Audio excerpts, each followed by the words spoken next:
విజయశాంతికి ఢిల్లీలో అవమానం జరిగిందా? ఇప్పుడు ఇవే పాయింట్స్ అయితే బయటకు వచ్చినాయి. ఇంకా పూర్తి విషయాలు బయటకు రావాల్సింది ఏంటంటే, ఓబీసీ మీటింగ్కు హాజరైన విజయశాంతిని పట్టించుకొని కాంగ్రెస్ నాయకులు, మంత్రులు స్టేజీ పైకి పిలవకపోవడంతో అలిగి సభ నుండి వెళ్ళిపోయిన విజయశాంతి అనే రెండు ముక్కలు బయటకు వచ్చినాయి. నిజంగానే ఎమ్మెల్సీ విజయశాంతికి తెలంగాణ అంటే తెలంగాణ పట్ల ప్రేమ ఏమాత్రం ఉంటుందనేది మనం చాలా సందర్భాల్లో చూస్తుంటాం. మొన్న కూడా ఏమన్నారు, తెలంగాణ బిడ్డగా తెలంగాణని గుండెల్లో నింపుకున్న ప్రతి ఒక్కరు కూడా జై తెలంగాణ అని కూడా మొన్న మాట్లాడింది.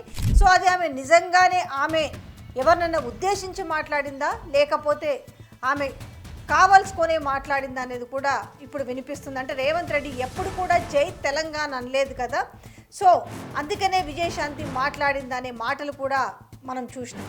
ఈ నేపథ్యంలో ఆమె ఏదైతే ఢిల్లీకి వెళ్ళిన నేపథ్యంలో ఆమెకు జరిగిన అవమానం గురించి ఇప్పుడు సోషల్ మీడియాలో తెగ వైరల్ అవుతుంది. ఓబీసీ మీటింగ్ హాజరైన విజయశాంతిని పట్టించుకొని కాంగ్రెస్ నాయకులు, మంత్రులు, అలాగే ఆమెని స్టేజ్ పైకి పిలవకపోవడంతో అలిగి వెళ్ళిపోయిన విజయశాంతి అనేది మనము బాగా సోషల్ మీడియాలో చూస్తున్నాం కదా. నిజంగానే ఆమెకు విజయశాంతిని పక్కన పెట్టే ప్రయత్నం చేస్తున్నా, విజయశాంతికి ప్రయారిటీ ఇవ్వలేదా?